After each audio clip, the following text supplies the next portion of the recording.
C'est vrai, cette nuit, la République de l'Ouganda a libéré 15 personnes qui étaient détenues en Ouganda. Mais parmi ces 15 personnes, il y a deux personnes qui sont suspectées de terrorisme, qui sont membres du groupe Rud Urunana, qui a lancé son attaque du 3 au 4 octobre 2019, qui a fait plus de 14 morts et 19 blessés.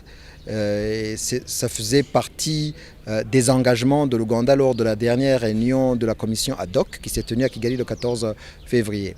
Et donc c'était un pas dans la bonne direction, mais je rappelle que les engagements de l'Ouganda et du Rwanda d'ailleurs, lors de cette réunion de la commission ad hoc, étaient de trois ordres. Premièrement, il fallait que l'Ouganda fasse des vérifications, fasse une enquête sur cette association Self-Worth Initiative, qui est une association du mouvement RNC, qui travaille en Ouganda, qui opère en Ouganda.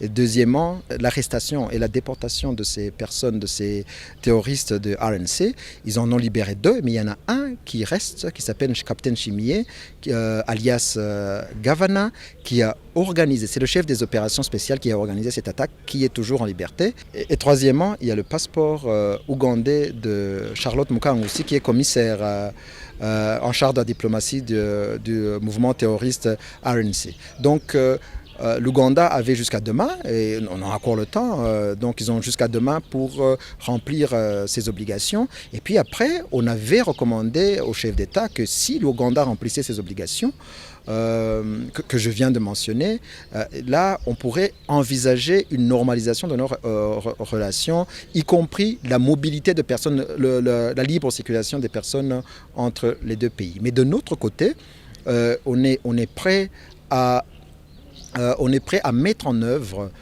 notre part pour la mise en œuvre de ce mémorandum d'entente de Luanda.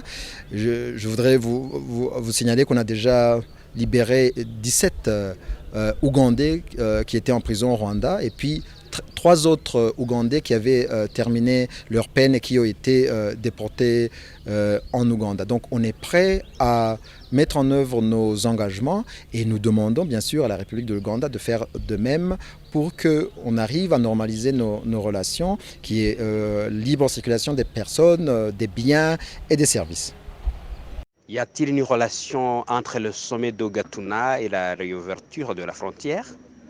En fait, ce qu'on appelle la réouverture de la frontière, qui n'en est pas une puisque la frontière n'a pas été fermée. Si la frontière a été fermée, c'est plutôt de la part de l'Ouganda qui a arrêté régulièrement des centaines de nos compatriotes qui étaient torturés, qui étaient emprisonnés dans des endroits inconnus, des maisons des services de renseignement.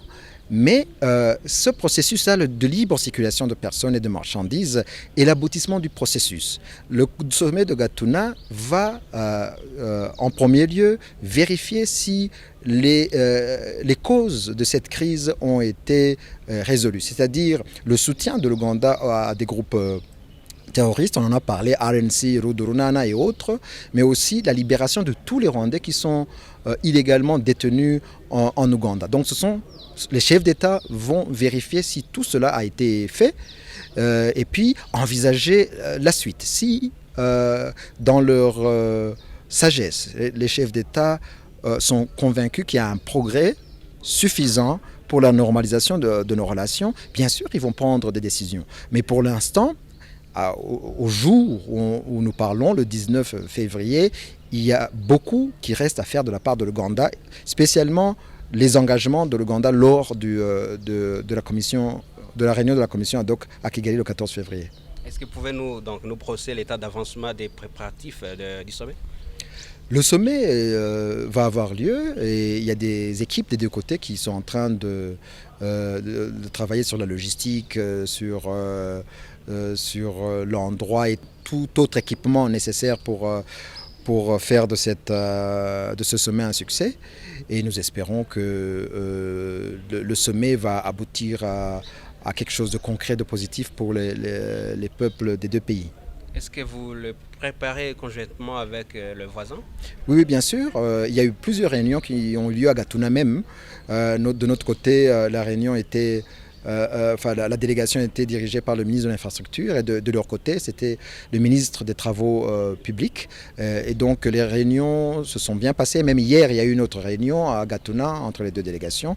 Donc les préparatifs vont bon train et je pense que nous allons avoir un sommet qui est bien organisé et qui, je l'espère, ce qui est le plus important, avoir des résultats positifs